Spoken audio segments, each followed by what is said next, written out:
बिस्मिल्लाहिर्रहमानिर्रहीम वलक़द यस्सरनल क़ुरआन लिज़्ज़िक्रि फ़हल मिन मुद्दकिर। अस्सलामु अलैकुम वरहमतुल्लाह। अल्हम्दुलिल्लाहि वकफ़ा वसलामुन अला इबादिहिल्लज़ीना इस्तफ़ा। अऊज़ु बिल्लाहि मिनश शैतानिर रजीम। बिस्मिल्लाहिर रहमानिर रहीम। फ़इन लम तफ़अलू फ़अज़नू बिहर्बिन मिनल्लाहि व रसूलिहि व इन तुब्तुम फ़लकुम रुऊसु अम्वालिकुम ला तज़लिमून व ला तुज़लमून। सूरह बक़रा की आयत 279। यहाँ से आज हमने मुताले का आगाज़ किया है। इस आयत का आधा हिस्सा इसमें ये बात थी कि अगर लोगों से अल्लाह ताला ने अहले ईमान से ये बात कही थी इससे पीछे वाली आयत में कि अल्लाह से डरो और जो कुछ तुम्हारा सूद लोगों पर बाकी रह गया है उसे छोड़ दो अगर तुम वाकई ईमान लाए हो। लेकिन अगर तुमने ऐसा ना किया, आज की आयत से जो बात है फ़इन लम तफ़अलू, अगर तुमने ऐसा ना किया यानी इससे बाज ना आए सूद छोड़ने से, फ़अज़नू बिहर्बिन मिनल्लाहि व रसूलिहि, तो अल्लाह उसके रसूल की तरफ से तुम्हारे ख़िलाफ़ ऐलान जंग है। इस पर ये बात की गई थी आधी पिछली यानी गुज़िश्ता रोज़, जिसमें ये बात वाज़ेह कर दी गई थी कि ये बात अल्लाह रब्बुल आलमीन की जानिब से इंतहाई दर्जे की यानी इस तरह तवज्जो दिलाई गई है, या यूँ कहिए कि ऐलान जंग एक ऐसी कैफियत का नाम है कि जिसका किसी मुसलमान से ताल्लुक़ नहीं हो सकता। एक शख्स जो अल्लाह पर ईमान लाए और अल्लाह से इतना बेखौफ हो जाए कि अल्लाह और उसके रसूल की तरफ से उसके ख़िलाफ़ ऐलान जंग हो और उसे परवाह ना हो, यानी ये बात जो है किसी भी तरह से एक मोमिन के बारे में सोची नहीं जा सकती। लेकिन दीन से दूरी और इस्लाम से नावाक़फ़ियत ने आज मुसलमानों को भी इस हाल में पहुंचा दिया है कि उनके न सिर्फ अफराद बल्कि इदारे और रियासत भी सूद पर राज़ी हो चुकी है, यानी सूद का निज़ाम जारी है। और इस निज़ाम को ख़त्म करने की ज़िम्मेदारी असलन तो रियासत पर है, और रियासत के हवाले से अफराद भी इसके ज़िम्मेदार हैं कि वो ऐसी रियासत कायम करें या उस रियासत को मजबूर करें कि वो सूद से बाज आ जाए। इस आयत में जो बात की गई है, जैसा कि इससे पहले हमने अर्ज़ किया था कि अल्लाह रब्बुल आलमीन ही कहते हैं कि अल्लाह और उसके रसूल की तरफ से ऐलान जंग है, तो ये ऐलान जंग कौन करेगा, यानी उस रियासत की ज़िम्मेदारी होगी जो इस्लाम पर अमल पैरा हो। यानी इस्लामी रियासत जो है वो सूद लेने वालों के ख़िलाफ़ ऐलान जंग करेगी। वह इसका मतलब ये है जो हमारे सामने रख दिया गया। अब अगर रियासत खुद ही इस काम को अंजाम दे रही हो तो फिर सोचने का मुकाम है कि फिर किसको इस काम को अंजाम देना है। तो अहले ईमान की ज़िम्मेदारी है कि वो एक ऐसी रियासत के क़याम के लिए कोशिश करें कि जो इस्लामी उसूलों पर अमल पैरा हो, या जो रियासत मुसलमानों की है उसे इस बात पर मजबूर किया जाए, आमादा किया जाए कि वो इस अल्लाह रब्बुल आलमीन की तरफ से इंतहा दर्जे की जो बात इसमें कही गई है कि अल्लाह उसके रसूल की तरफ से ऐलान जंग है, इससे अपने आप को बचाए और सूद के मामलात में फौरी और जल्द फैसला करे। अल्लाह रब्बुल आलमीन आगे फरमाते हैं व इन तुब्तुम फलकुम रुऊसु अम्वालिकुम ला तज़लिमून व ला तुज़लमून। अब भी अगर तुम तौबा कर लो और सूद छोड़ दो तो अपना असल सरमाया लेने के तुम हकदार हो।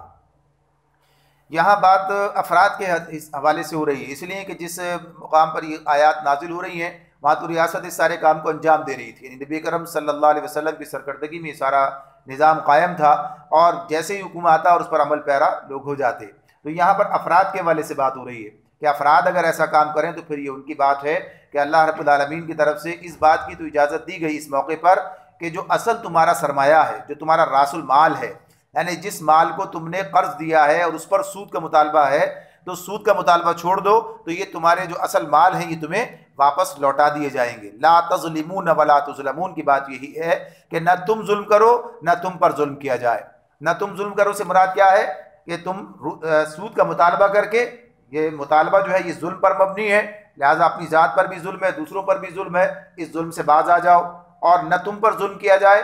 इसकी बात इस एतबार से, इस हवाले से है कि तुम्हारे जो असल माल हैं उन्हें भी कोई नुकसान न पहुँचाया जाए और वो माल वापस कर दिए जाए।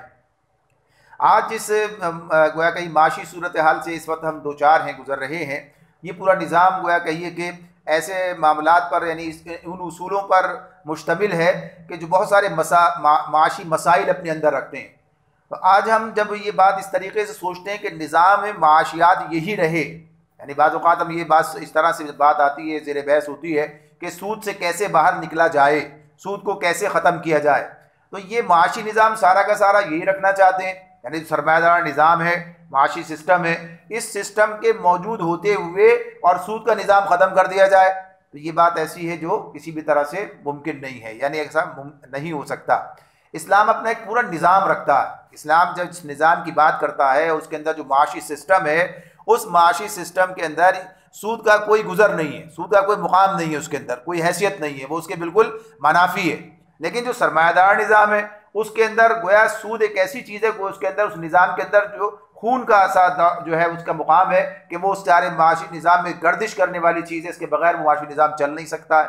तो अगर हम ये बात सोचें कि सरमायादार निज़ाम अपनी जगह पर मौजूद रहे और इसके अंदर से सूद ख़त्म कर दिया जाए, तो ऐसा मुमकिन नहीं है। ऐसा उसी वक्त मुमकिन हो सकता है जबकि इस्लाम का पूरा निज़ाम सामने रखा जाए, माशी निज़ाम उस तरह इख्तियार किया जाए और फिर उसके बाद सूद कहीं उसका मुकाम नहीं मिलेगा, फिर उसकी कोई ज़रूरत भी बाकी नहीं रहेगी और आदमी समझ लेगा कि हाँ, सूद के बगैर ही सारे काम उसके आसानी के साथ बिल्कुल दुरुस्त तरीके से चल रहे हैं। तो ये जो मसाइल हमारे सामने आते हैं और जिन पर अमूमी तौर पर लोग इतराज़ात करते हैं, वो इन्हीं बुनियादों पर होते हैं कि निज़ाम ये रहे सारा का सारा और सूद कैसे ख़त्म किया जाएगा। तो इस हवाले से बात हो रही है। तो ये जो ला तुज़लिमून वला तुज़लमून की बात है, ये इसी हवाले से एक बात सामने आती है। यानी एक आदमी, एक सवाल ये होता है पैदा इसके अंदर किया जाता है कि एक आदमी जब अपने पैसे किसी को कर्ज देता है, कोई रकम कर्ज दे रहा है या हुकूमत के पास जमा करा रहा है, आज उस रकम की जो यानी उसकी जो मालियत है, यानी उसकी जो कहिए कि इस एतबार से कि जिससे क़ुव्वत ख़रीद आज जो उस रकम की है, कुछ अरसे के बाद वो क़ुव्वत ख़रीद कम हो जाती है। यानी जो सामान वो आज 1 लाख रुपए में ख़रीद सकता है, आप 1 साल के बाद उसकी क़ुव्वत ख़रीद जो है 1 लाख रुपए की कम हो जाएगी और वो चीज़ उसमें नहीं ख़रीदी जा सकेगी। गोया कहिए कि उसे एक एतबार से नुकसान हो गया है। यानी अगर वो सोना लेके रखता, कोई और चीज़ लेके रखता, तो उसे बहरहाल ये नुकसान नहीं होता। तो ये जो बात आ गई कि इसमें नुकसान तुम्हें भी नहीं होना चाहिए, तो ये जो निज़ाम है जिसके अंदर ये अफरात ज़र है और इसी एतबार से करेंसी की कीमत का कम हो जाना, घट जाना और चीज़ों के इस तरह से बढ़ जाना, इस तमाम चीज़ें जो हैं ये इस निज़ाम का हिस्सा है, जिसकी बुनियाद पर ये सूरत हाल है। तो जब ये निज़ाम पूरा माशियात का माशी सिस्टम इस्लाम के ऊपर आ जाएगा, इस्लाम के अहकामात के ऊपर आ जाएगा, तो फिर ये सूरत हाल एक बात तो कि बाकी नहीं रहेगी। यानी इस तरीके से जो उतार चढ़ाव है कीमतों का और क़ुव्वत ख़रीद का और ये कि रुपए की या जो भी उसके लिए चीज़ इस्तेमाल की जाए, सोना चांदी कोई भी चीज़ इस्तेमाल की जाए, तो उसकी जो क़ुव्वत ख़रीद कम हो जाती है और उसमें जो कमी वाक़ई हो जाती है, ये इसी निज़ाम की बुनियाद पर है। तो एक बात तो ये कि ऐसा नहीं होगा, यानी जब वो निज़ाम पूरी तरह से आएगा तो एक बात है। दूसरी बात, इसके बावजूद अगर कुछ चीज़ें मौजूद होंगी तो फिर उसको तहफ़्फ़ुज़ देने का कोई ना कोई निज़ाम बनाया जाएगा, उसका कोई इंतज़ाम किया जाएगा कि कर्ज देने वाले को या अपना रुपया हुकूमत के पास जमा कराने वाले को अपना माल, उसे कोई बहरहाल नुकसान जो है वो उसके सामने ना आने पाए। तो इस एतबार से ये उस पूरे निज़ाम का हिस्सा होगा जब वो निज़ाम कायम किया जाएगा। दूसरी बात ये भी हमारे सामने इस मौके पर रहनी चाहिए कि अल्लाह रब्बुल आलमीन ने जो ये सूद को हराम करने का मामला जो हुक्म दिया है, ये इस्लाम के यानी जब निफाज के अमलन नाफिज हो जाने के बाद, इस्लामी रियासत के मुस्तहकम हो जाने के बाद और इस एतबार से कि माशरे का बड़ी हद तक इस्लाम पर अमल पैरा हो जाने के बाद ये हुक्म जो है सामने आया है, अल्लाह ताला की तरफ से दिया गया है, यानी सूद को हराम किया गया। ये बात वाज़ेह रहनी चाहिए कि सूद को कभी भी पसंदीदा नहीं समझा गया। यानी ये बात अपनी जगह, जैसे कुरान मजीद में और मुकामात पर सूरह निसा में भी एक आयत आएगी, 3 आयतें आएंगी, सूरह रूम में भी एक आयत सामने आएगी जिसमें सूद की मजम्मत की गई है। तो इस हवाले से सूद को पसंदीदा तो कभी भी नहीं समझा गया, लेकिन सूद का हराम करना वो इस मुकाम पर आकर हराम किया गया है। तो इस एतबार से ये बात भी इसमें हमारी रहनुमाई हमें मिलती है कि माशरे को उस मुकाम तक लाना, उस मुकाम तक लाकर फिर उस पर ये कवानीन का नाफिज कर देना, यानी इस्लाम का जो तदरीजी निज़ाम है वो भी हमारे सामने आता है। तो इससे जो चीज़ हमारे सामने आती है वो यही है कि हमें उन चीज़ों पर भी तवज्जो रखनी पड़ेगी, तवज्जो देनी पड़ेगी जो माशरे को इस मुकाम तक लाने के अवामिल हैं। यानी जो काम करना है वो काम हमें करना पड़ेगा। अब इससे पहले जो चीज़ हमारे सामने आई है, यानी सदक़ात का निज़ाम अल्लाह रब्बुल आलमीन ने हमारे सामने रखा, सदका करो, सदका दो, और माल की मोहब्बत को दिल से निकालने की बात की है, अल्लाह की मोहब्बत को दिल में डालने की बात की है, आखिरत की तैयारी की बात की है। यानी एक माशी जो उनका नुक्ता नज़र है उसे इस एतबार से तब्दील किया गया है कि माल जमा करना और जमा करके रखना और फिर इसको जो है अपने पास महफूज रखना कि किसी और वक्त में काम आएगा, ये मुनासिब तरीक़ा नहीं है। बल्कि अपनी ज़रूरियात की तकमील के बाद, जो तुम्हारी ज़रूरियात हैं आसानी के साथ अच्छे तरीके से पूरे करने के बाद, जो माल तुम्हारे पास बचता है, अब उस माल को अल्लाह के रास्ते में खर्च करने के लिए तैयार रहो, आमादा रहो, यानी इस मामले में कोई चीज़ रुकावट न बनने पाए। अल्लाह पर तुम्हारा इस दर्जे का एतमाद भी हो कि वही आगे भी हमारी ज़रूरियात पूरी करेगा, वही हमें आगे भी देगा। और फिर इसी के साथ साथ ये भी कि तुम अपना हिस्सा डालो माशरे के अंदर, माशी निज़ाम में, आखिरत की तैयारी इसके ज़रिए से करो। तो ये एक माशी सिस्टम बनाया गया। अब उसके मुकाबले में ये दूसरे किस्म का जो किरदार है, जो इस तरह का है कि जो पैसे से मोहब्बत करता है और पैसे से पैसे बनाना और इसे बढ़ाने की फिक्र में लगा हुआ है, ये मतलूब नहीं है, वो मतलूब है। तो जब ये मतलूब निज़ाम और मतलूब अफराद तैयार होते हैं तो फिर ये काम आसानी के साथ अमल में आ जाता है। यानी अल्लाह रब्बुल आलमीन जो चाहते हैं कि लोग अपना माल लोगों पर खर्च करें, यानी इसको जो ज़रूरियात हैं वो पूरी की जाएँ, तो फिर ये बैंकों से कर्जा लेना, वो निज़ाम बनाना, उस सबकी ज़रूरत भी उस एतबार से पैदा नहीं होगी। और फिर उसी के साथ साथ कर्ज का मामला भी साथ रख दिया गया कि कर्ज भी दिया जाए और दिया जा सकता है और देना चाहिए। इसकी बात अगले रुकू में हमारे सामने आने वाली है। तो ये अल्लाह ताला की तरफ से एक निज़ाम है जो इस सूरत में हमारे सामने रखा गया है। लेकिन जो आज माशरा पैसे से पैसे बनाने के चक्कर में हो और माल से इतनी मोहब्बत हो कि उसे बढ़ाने की बात हो, तो वो माशरा, वो अफराद जो इस माशरे में उस तरह से अपना किरदार अदा नहीं कर सकते। तो ये चीज़ें भी हमारे सामने रहनी चाहिए कि अल्लाह ताला क्या चीज़ के मुतबादिल लेकर आता है। तो जब वो माशरा हमारे सामने आता है नबी करम सल्लल्लाहु अलैहि वसल्लम का तैयार करदा, तो वहाँ लोगों का हाल क्या है कि वो माल से मोहब्बत नहीं करते बल्कि अल्लाह से मोहब्बत करते हैं, अल्लाह के दीन से, आखिरत से और उस निज़ाम से मोहब्बत करते हैं जो अल्लाह ने इस्लाम की सूरत में उन्हें अता फरमाया है। तो अपना माल बेदरेग खर्च करते हैं, एक दूसरे का साथ देते हैं, एक दूसरे के काम आते हैं, एक दूसरे को खड़ा करने यानी उसे अपने पैरों पे खड़ा करने की सूरत कोशिश करते हैं। तो ये सारा निज़ाम फिर हमारे सामने उस सूरत में आता है। तो ये दोनों चीज़ें एक साथ चलेंगी। ऐसा नहीं होगा कि आदमी का जहन तो यही रहे, जहनियत जो उसकी आज है वो रहे भाई मेरे पैसे को तहफ़्फ़ुज़ कैसे मिलेगा ये बताओ, मुझे इस पर मुनाफा कैसे मिलेगा ये बताओ, और फिर उसके बाद वो कहे कि हाँ सूद ख़त्म हो जाए और इस्लामी निज़ाम माशियात कायम हो जाए। तो उसके लिए फ़र्द को भी तब्दील करना पड़ेगा, उसकी जहन साजी भी करनी पड़ेगी। तो ये दोनों चीज़ें साथ होंगी तब काम होगा, वरना ये सिर्फ एक नारे की सूरत में तो रह सकता है, एक मुतालबे की सूरत में तो रह सकता है कि ऐसा होना चाहिए, लेकिन फिर ये अपनी सही बुनियादों पर कायम होना इसका मुश्किल तर होता चला जाएगा।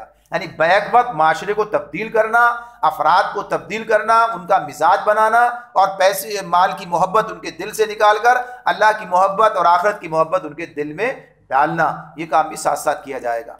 तो इस मुकाम पर अल्लाह ताला ने इस एतबार से सूद की बात जो है यहाँ पर मुकम्मल कर दी कि ना तुम जुल्म करो और ना तुम पर जुल्म किया जाए। और इसके बाद फिर आगे का जो मसला है उसके बारे में फरमाया व इन कान ज़ू उसरतिन फनज़िरतुन इला मैसरा, तुम्हारा कर्जदार अगर तंगदस्त हो तो हाथ खुलने तक उसे मोहलत दो। यानी अब सूद का तो मामला खत्म हो गया, तो अब क्या है, लाओ मेरे पैसे वापस निकालो। अब सूद का तो निज़ाम ही खत्म कर दिया, अब सूद तो मिलेगा नहीं आगे। अब तो इसका मतलब क्या हुआ, सूद का निज़ाम खत्म, तो अब पैसे वापस करने चाहिए आपको मेरे, और फौरन वापस करने चाहिए। तो अब जाहिर सी बात है कि जिसने कर्ज लिया है वो अगर ऐसा ही फारिगुल बाल होता तो कर्ज लेने की जरूरत ही क्यों पेश आती।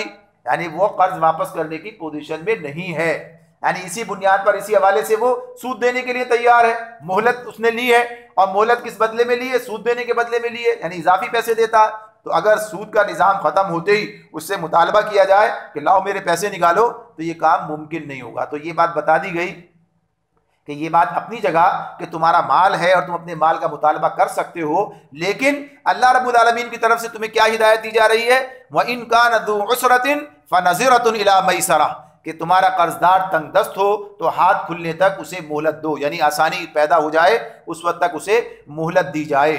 व अन तसद्दक़ू, और अगर तुम सदका कर दो, खैरुल लकुम इन कुंतुम तालमून, तो ये ज़्यादा बेहतर है तुम्हारे लिए अगर तुम समझो।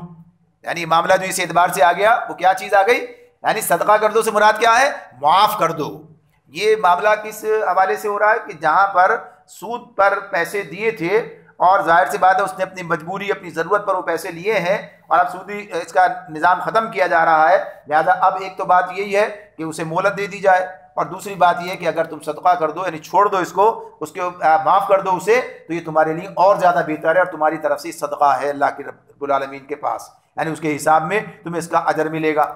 अब यहाँ पर इन कुंतुम तालमून, अगर तुम ये बात समझते हो, जानते हो अगर तुम इस बात को, यहाँ पर ये बात हमारे सामने रहनी चाहिए कि सदका, ये कर्ज देना और कर्जदार को मोहलत देना, ये दोनों चीज़ें जो हैं पसंदीदा हैं। कर्ज की बात आगे आ ही रही है तो उसी मुकाम पर इसको करते हैं, अपने सामने रख लेते हैं कि कर्ज देने की बात, यानी ये तो बात उस तनाजुर में हो रही थी कि जो सूद का निज़ाम ख़त्म किया गया है, लिहाजा अब उन लोगों को मोहलत दी जाए जिनको तुमने कर्ज दे रखा है। यानी सूद पर दिया था, ख़त्म हो गया, अब बहरहाल उन्हें मोहलत दो, पैसे वापस फ़ौरन नहीं मांगे जाए, तालबा ना किया जाए, मजबूर ना किया जाए। आम हालात के अंदर भी कर्ज देने को पसंदीदा समझा गया। अच्छा, एक और बात है, वो ये है कि कर्ज लेने को पसंदीदा नहीं समझा गया। यानी इस्लाम जो निज़ाम बनाता है, जैसे वो कहता है कि ऊपर वाला हाथ नीचे वाले हाथ से बेहतर है, यानी बताता है ये बात है कि लेने से मुकाबले में देने वाले बनो, यानी एक बात ये करता है। लेकिन ज़रा जब देने वाले बनोगे तो किसी को दोगे ना, यानी कोई लेने वाला भी होगा। तो इस मामले में इस एतबार से उसके अहकामात अलग हैं कि आदमी अपनी ज़रूरत के सिवा ये काम ना करे, यानी ये नापसंदीदा है गैर ज़रूरी तौर पर ये काम करना, इस हवाले से। तो इसी तरह कर्ज के मामले में भी कर्ज लेना पसंदीदा नहीं है। नबी करम सल्लल्लाहु अलैहि वसल्लम ने अपनी दुआओं में कर्ज से पनाह मांगी, अल्लाह से पनाह मांगी कि अल्लाह उन्हें कर्जदार बनाए, यानी कर्ज से बचने की कोशिश की है। और नबी करम सल्लल्लाहु अलैहि वसल्लम से पूछा आयशा रज़ी अल्लाह ताला अन्हा ने कि आप कर्ज के बारे में बड़ी दुआएं करते हैं आप कि अल्लाह आपको कर्ज से महफूज रखे, बचाए। तो इस पर उन्होंने कहा कि हाँ, इसकी वजह यह है कि इंसान जो है इसके अंदर वादा खिलाफ और झूठा हो जाता है, यानी वादा करता है पूरा नहीं कर पाता है, तो इसका अंदेशा होता है। यही बात नहीं कि ऐसा हमेशा ही होगा, ऐसा यानी इसका अंदेशा रहता है, ये बात होती है। तो बहरहाल कर्ज से बचने की और कर्ज से महफूज रहने की दुआ भी सिखा दी और कर्ज से बचने की कोशिश भी करनी चाहिए। लेकिन इसके बावजूद बाज़ औक़ात हकीकी मसाइल होते हैं और आदमी को कर्ज लेना पड़ता है। खुद नबी करम सल्लल्लाहु अलैहि वसल्लम ने कर्ज लिया है, यानी एक बात ऐसी नहीं कि बिल्कुल इसकी कोई गुंजाइश ही नहीं है।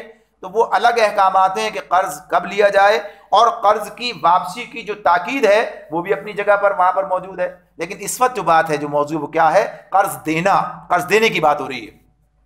तो कर्ज देने के मामले में ये बात पसंदीदा बताई गई कि कर्ज देना एक अच्छा अमल है। और नबी करम सल्लल्लाहु अलैहि वसल्लम का इरशाद हमारे सामने आता है, आपने फरमाया कि कोई रकम कर्ज देना, उसका अजर इतना है कि उससे दुगनी रकम सदका करे तो उसका जो अजर होगा वो कर्ज देने का अजर के तौर पर अल्लाह ताला उसके हिस्से में लिखेंगे।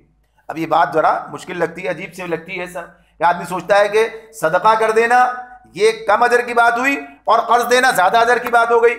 तो असल जो इसमें यानी अपनी समझ की बात है कि आदमी इस पर सोचता है कि ऐसा क्यों हो सकता है। तो एक बात जो सामने आती है, समझ में आती है, वो ये है कि सदका आदमी करता है किसकी ज़रूरत पर करता है?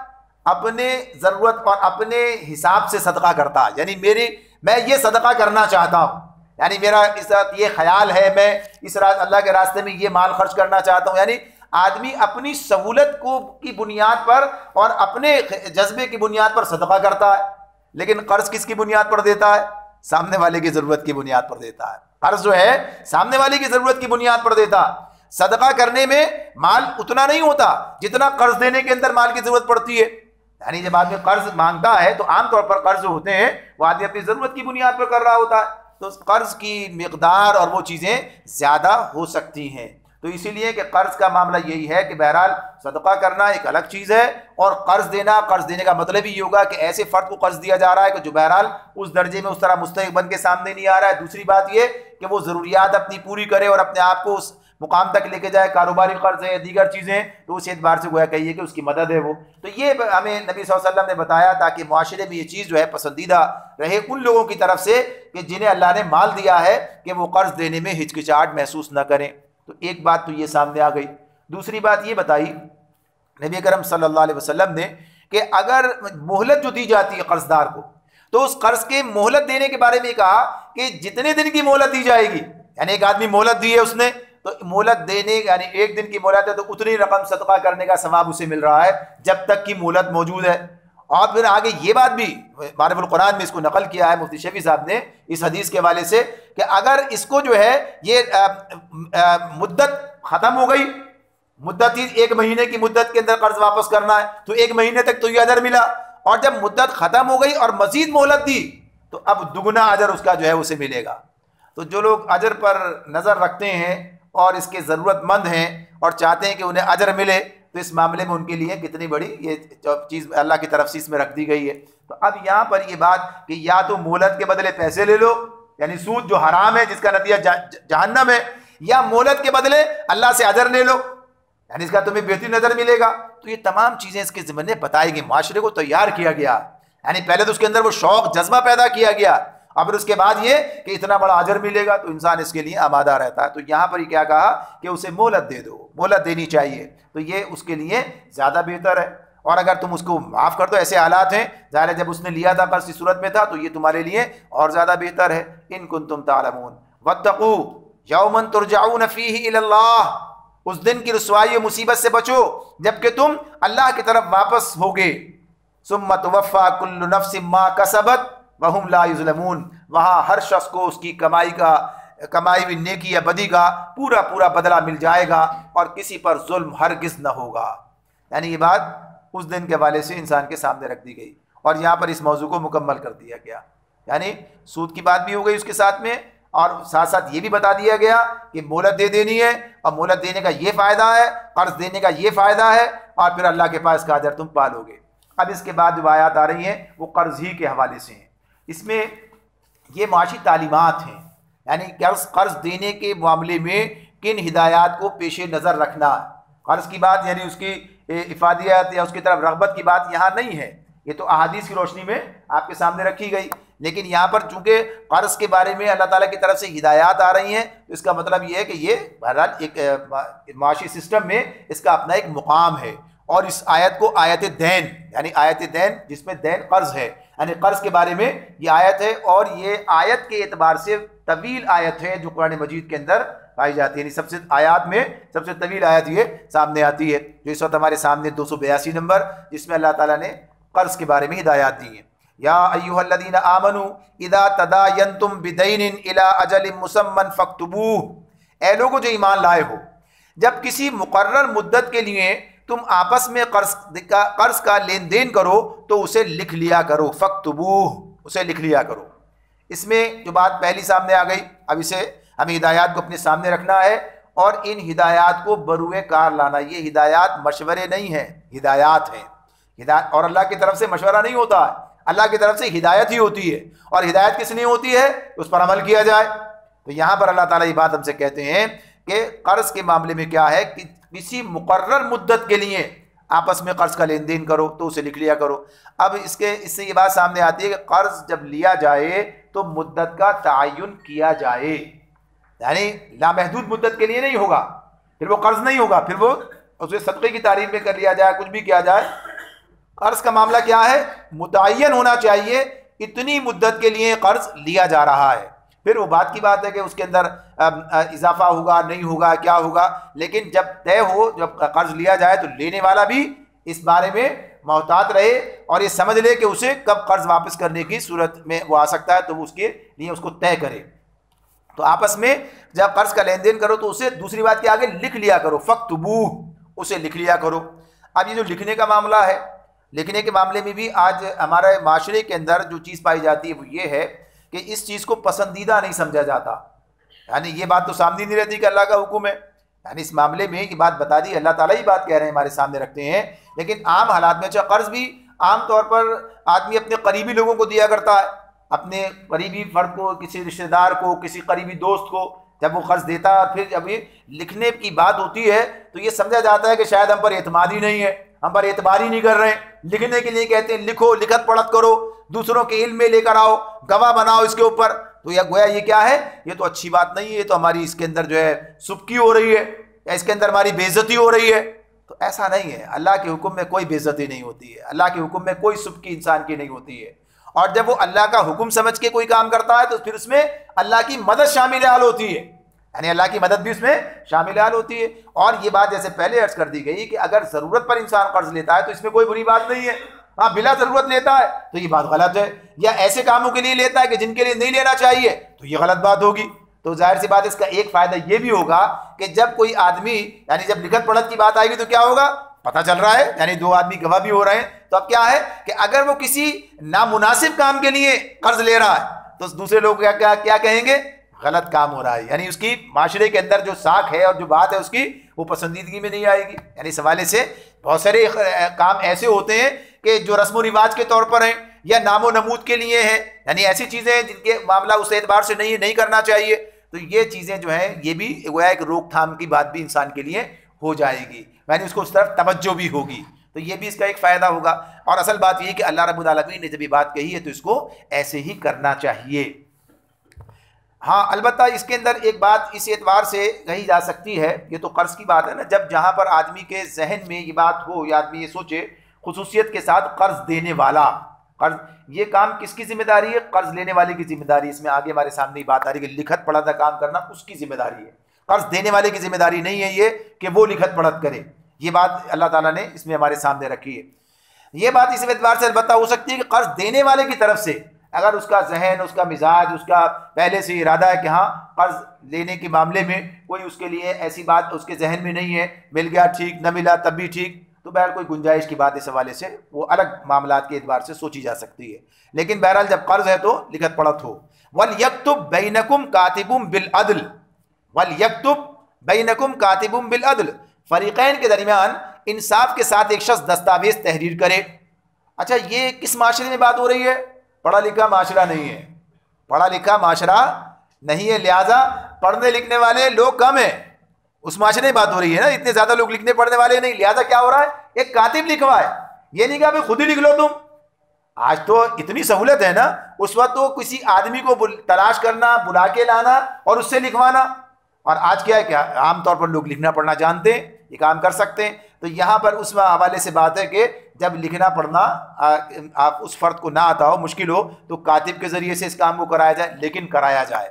वला यअब कातिबुन अन यक्तुब कमा अल्लमहुल्लाहु फलयक्तुब, जिसे अल्लाह ने लिखने पढ़ने की काबिलियत बख्शी हो उसे लिखने से इनकार न करना चाहिए।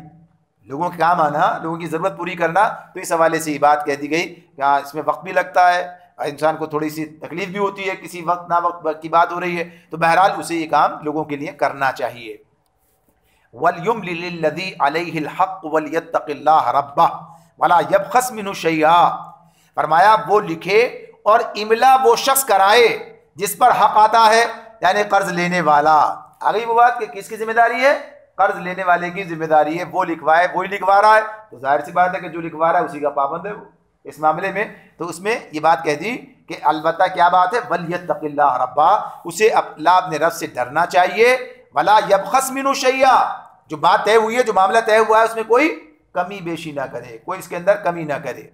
वला यबख़स मिन्हु शैआ फ़इन कानल्लज़ी अलैहिल हक़्क़ु सफ़ीहन औ ज़ईफ़न औ ला यस्ततीउ अन युमिल्लहु फ़लयुमलिल वलियुहु बिल अदल, लेकिन अगर कर्ज लेने वाला, फ़इन काना, अगर ऐसा हो जाए, अल्लज़ी अलैहिल हक़्क़, जिस पर हक आता है, यानी जो कर्ज लेने वाला है, सफ़ी और ज़ईफ़, यानी अगर वो नादान है, सफ़ी बेवकूफ़ को कहते हैं, यानी नादान है, इतना समझदार नहीं है, भाई मुझसे तो लिखना ही पता नहीं, क्या क्या लिखूं, क्या अल्फाज बताऊं, यानी ऐसा होता है ना, बाज़ लोग बिल्कुल ही वह कहिए कि इसकी अहलियत नहीं रखते, हर मामले में दूसरों की तरफ देखते हैं, भाई आप लिखवा दें, आप बता दें क्या क्या लिखना है, क्या बोलना है।